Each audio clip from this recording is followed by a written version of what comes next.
이완규 법제처장님, 네. 여기 오기 전에 의원회관에서 나오시던데 거기 왜 가셨어요? 거기 우리 파견 누구 만나셨어요? 만난 게 아니고요. 거기 왜 의원들 있는데 친윤 의원들하고 아직도 잘 지내세요?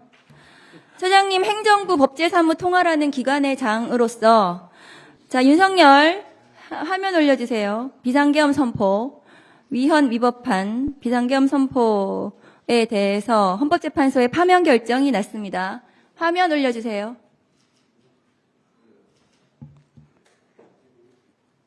안 되나요? 여기에 대해서 파면 결정에 대해서 본인이 전부 동의하십니까? 네. 헌법재판소에서 결정난 것에 대해서 인정하고 헌법재판소는 피청구인 윤석열의 위헌 위법 행위는 국민의 신임을 배반한 것으로 헌법 수호의 관점에서 용납될 수 없는 중대한 법 위반 행위에 해당한다. 피청구인을 파면함으로써 얻는 헌법 수호의 이익이 압도적으로 크다라고 했습니다. 동의하시죠? 헌법재판소는 단심제입니다. 그리고 헌법재판관들의 판결에 따라서 이제 현실이 규율될 수밖에 없는 것입니다. 거기에 대해서 동의 여부를 묻는 것 자체가 저는 의미가 없다고 보고요. 그건 동의 안 하십니까? 아니요. 제가 말씀드리고 싶은 것은 거기에 당연히 승복하고 그걸 전제로 해서 앞으로 우리나라가 진행되어야 한다는 것을 말씀드리고 싶습니다. 3월 4일 국무회의에서 최상목 권한대행의 마은혁 재판관 임명에 대해서 이완규 법제처장이 헌법재판소의 권한쟁의 심판에 마은혁 재판관에 대한 미임명, 이 위헌이라는 결정, 최상목 대행이 따를 필요가 없다라고 발언한 것이 언론에 나왔습니다. 그런 적 있으신가요? 따를 필요가 없다고 말씀드린 것은 아니고요. 헌법재판소에 그럼 마은혁 임명해야 된다고 말씀하셨어요? 제가 맞답변을 좀 주십시오. 아니까 마은혁 임명해야 된다고 발언하셨습니까? 임명을 하는데 상당한 기간 내에 한다는 것이죠. 뭔 상당한 기간이에요? 그때부터 얼마나 시간이 지났는데요? 헌법재판소에서 위헌 결정이 났는데도 불구하고 뭔 상당한 기간입니까? 임명을 하면 되는 거지. 그래서 본인이 헌법재판관으로서 위헌 결정에 대해서 헌법재판소의 위헌 결정에 대해서 최상목 대행에 대해서 제대로 보자도 못하면서 그리고 본인의 40년 친구 윤석열의 징계 소송의 대리인으로 해준 보훈으로 법제처장 하시면서 윤석열 정부의 법제를 본인이 보좌하셨는데 저렇게 내란 행위를 저질렀습니다. 본인은 책임 없으시다고 생각하나요? 의원님, 의원님께서 질의하시는 제대로 보좌하지, 제 질문의 취지를 얘기하지 마시고 답변을 하세요. 하겠습니다. 답변을 하시라고요. 취지를 묻는 게 아닙니다. 의원님, 그런데 개인적으로 본인이 대통령을 제대로 보좌하지 않은 것에 대해서 책임을 지고 본인이 사퇴할 생각 없습니까? 법제처장. 의원님, 그리고 헌법재판관 지명에 대해서 고사할 생각 없습니까? 본인 후보자도 아닙니다. 제가 아까 말씀드렸지 않습니까? 고사를 하는 게 맞습니다. 본인의 친구, 법제처장으로서 윤석열을 제대로 보좌하지 않은 그 책임을 지고 헌법재판관 고사하고 법제처장 사퇴하는 것이 맞습니다. PPT 올려주세요.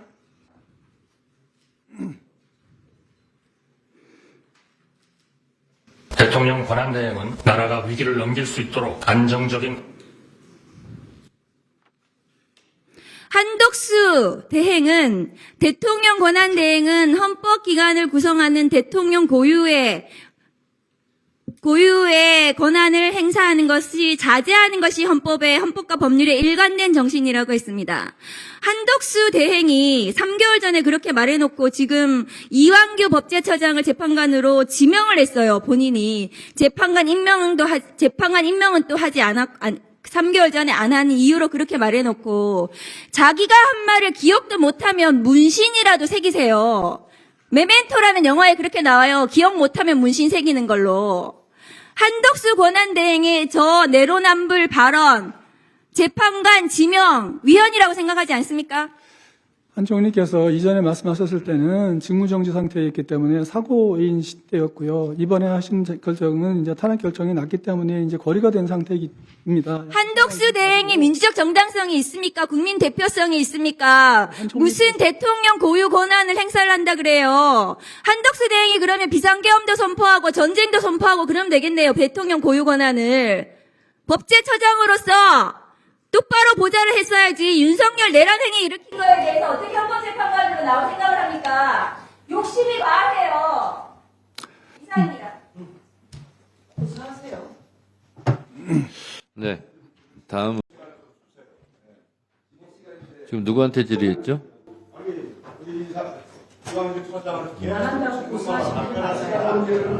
네. 이완규 처장님, 네. 1분 한도 내에서 답변 혹시 못한 거 있으면 하세요.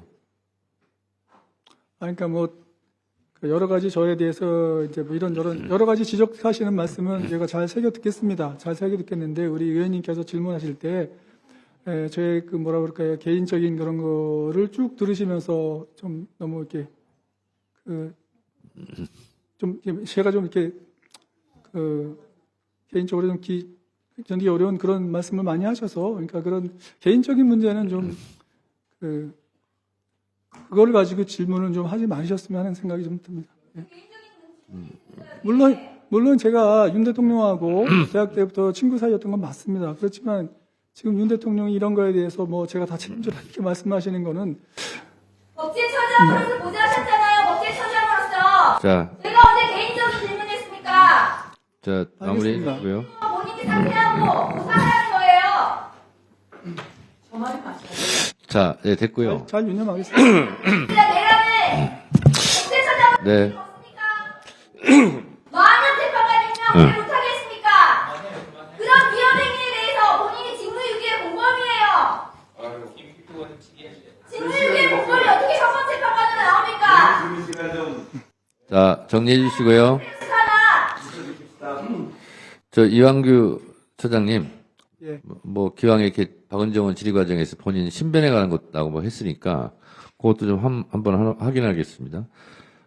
지금 기사 보니까 경찰 수사가 진행 중이고 피의자 신분이다. 네, 그건 맞습니다. 네, 그러면 조사를 해서 만약에 기소가 되면 헌법재판관이 재판받으러 다니는 상황이 될 수도 있는 거잖아요. 그럴 경우 어떻게 하시겠습니까? 그래서 저는 절대 그건 기소여사 아니기 때문에 기소되지 않을 거라고 생각합니다. 아니, 그건 본인이 판단이 아니라 수사기관에서 판단하는 문제죠.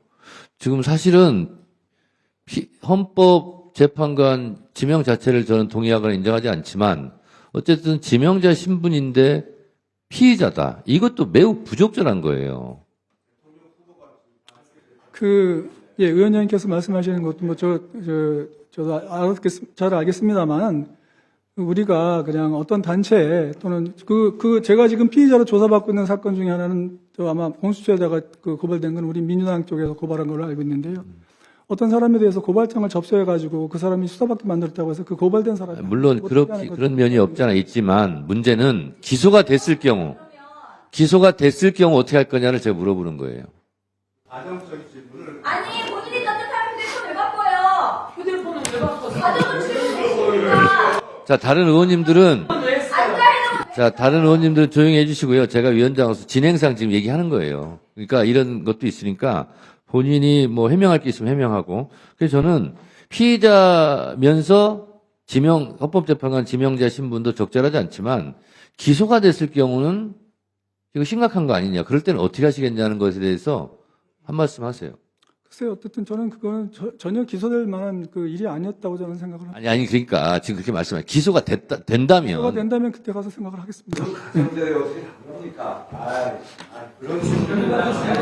아니. 네.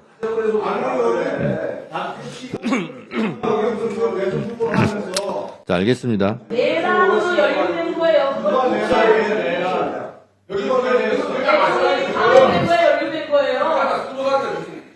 아니 여러분도 과하다고 느끼잖아요. 아니요? 한덕수가 유명한 게 맞아요? 맞아요. 그게 맞아? 누가 유명해요? 대통령령 답답해. 아니 4월 18일까지 끝나면 누가 유명해요? 임명하지 않아야죠. 임명하지 않아요. 자, 그러니까 이게 뻔뻔스러운 거지. 위원장의 제지에 따르지 않으므로 마이크가 꺼진 상태에서 충분히 대화들 하세요, 그러면. 알 것도 없어요. 아니, 우리 서울의원이 한 명이면 충분해요. 4대1 뭐 3대도 안 되고. 이때 가면 게임이 안 돼. 자, 이제 그만하시겠습니까? 진행합시다. 자, 이제 진행. 자, 이제 거의 대부분 공만 안 하셨으면 정말. 졌어 나한테. 재판장이 다 끝났습니다. 네. 김기표 의원님 질의하세요.